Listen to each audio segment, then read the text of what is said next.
Last summer, the death of George Floyd launched the Black Lives Matter movement to new heights. Over the past year, another group of people have become the target of pandemic-inspired racism. UATV's Sean Romberg is live with more. Sean?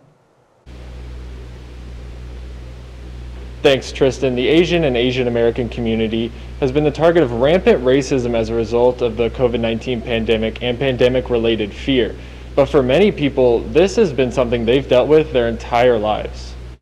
Whether it's "You speak really good English for an Asian," or I go into a restaurant and no one can pronounce my name right. Stereotyping and microaggressions are nothing new to many Asian Americans. The COVID-19 pandemic has fueled hate crimes and racism, targeting Asian Americans in large part due to attacks surrounding the pandemic's origin. The Chinese virus, Kung Flu.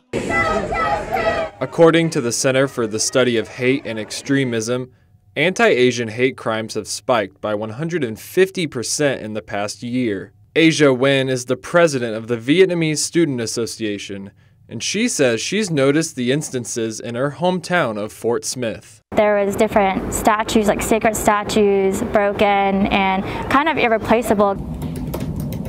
Risa Takanaka began writing about her experience as an Asian American to expose others to new viewpoints. She says it started as a way to process the feelings she had been suppressing for years.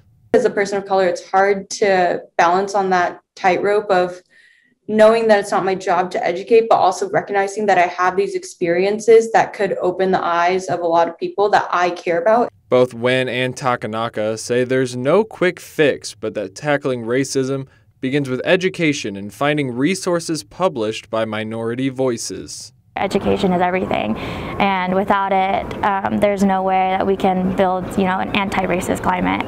We can either choose to look intentionally for those resources, or we can choose to live our lives complacently, and I really hope we choose the former.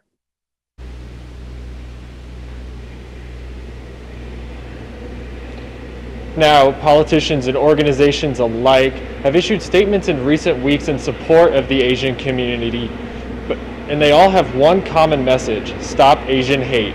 Reporting live for UATV, I'm Sean Romberg.